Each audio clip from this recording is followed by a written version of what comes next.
बेटी ससुरा में रही हाथ बन के। हम पहुंच चुके हैं राम जानकी मंदिर और यहाँ पर संगीत प्रवचन कार्यक्रम हो रहा है, तो चलते हैं और देखते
कौड़ियां वाले जीने नहीं देंगे।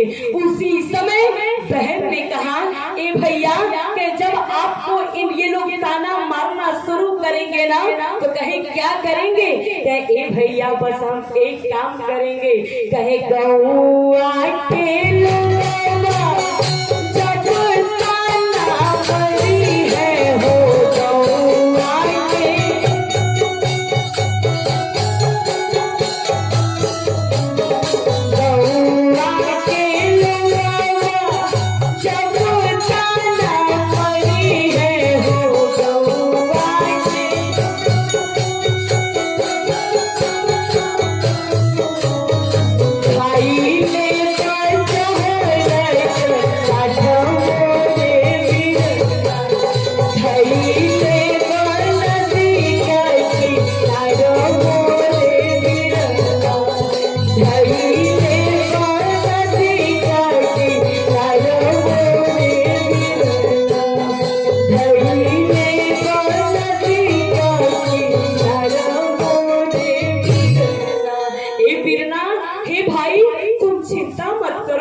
अपने आप को समाप्त कर लूंगी, लेकिन मेरे बारे में चिंता मत करो। सोचो हमारे देश की बेटी बेटी होती है, इस भारत वर्ष की बेटी बेटी है। बेटा तो जब भी अगर फोन करता है तो सबसे पहले कहेगा पिताजी हमारी टैरिफ खत्म हो गई है, हमें यहाँ जमीन लेना है। बराबर टका धर्मों वाली बात करता है। लेकिन एक बेटी जब भी फोन करती है या बाप जब भी बाहर है, माँ जब भी बाहर है, एक बेटी जब भी बात करती है तो सबसे पहले यही पूछती है, माँ तुम अच्छी हो ना? पिताजी आप अच्छे हो ना? समय पर दवा ले लिया करो, कितना काम करोगे, इसलिए अब ए माँ काम मत किया करो, थोड़ा समय से भोजन लेकर के दवाई ले लिया करो।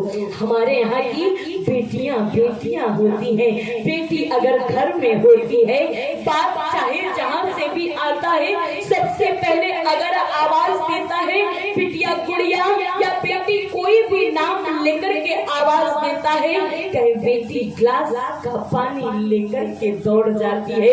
कहीं बेटी अगर है तो हमारे घर का रौनक बना है।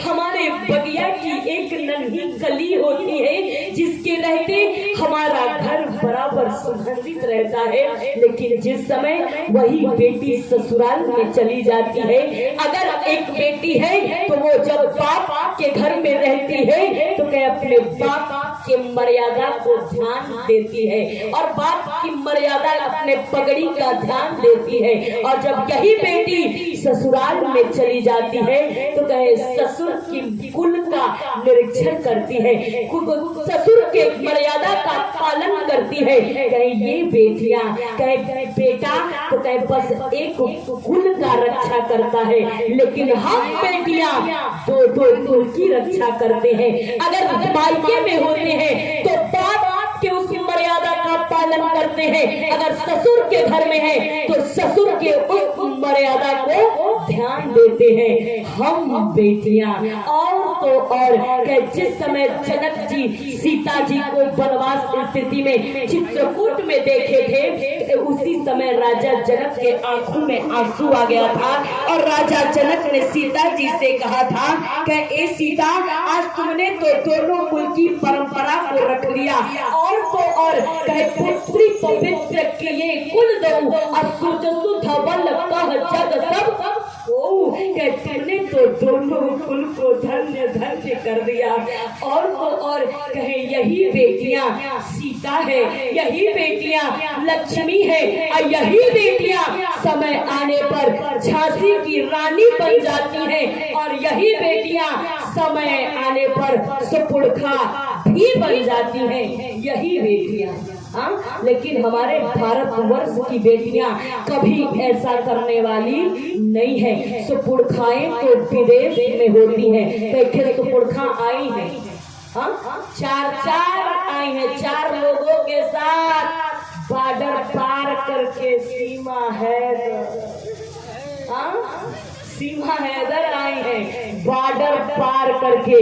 लेकिन जहां रामचरितमानस का उल्लेख किया जाएगा और वहां पर कहे कभी भी ऐसा कुछ होने वाला नहीं है, क्योंकि आप ही दुर्गा हो, आप ही लक्ष्मी हो, आप ही सरस्वती हो, आप ही सावित्री हो, आप ही सीता हो। लेकिन अपने धर्म को कहे धर्म किस उड़ती चिड़िया का नाम है हो, कहे धर्म उसे कहते हैं, कहे धर्म कहे शास्त्र के अनुसार चलना ही धर्म है और शास्त्र के विरुद्ध जाना ही अधर्म है। आज हमारा रामचरितमानस कहे सीता जी को, जब सीता जी ससुराल जा रही थी तो उनकी मैया सुनैना ने उन्हें संस्कार दिया, ए बिटिया ससुराल में जा रही हो, एक काम करना। कहे क्या काम करना है, कहे बस एक काम करना। कहे क्या, कहे सास ससुर गुरु सेवा करहूं, सास ससुर गुरु सेवा कर। तो फाइनली संगीतीय प्रवचन कार्यक्रम समाप्त हो चुका है और रात्रि के 11:30 बजने वाले हैं। तो अब हम लोग घर की ओर प्रस्थान कर रहे हैं। देख सकते हैं सभी लोग अब घर की ओर जा रहे हैं। तो उम्मीद करते हैं कि आज का वीडियो आप लोगों को पसंद आया होगा। तो मिलते हैं नेक्स्ट वीडियो में, तब तक के लिए इजाज़त दें। जय हिंद, जय भारत।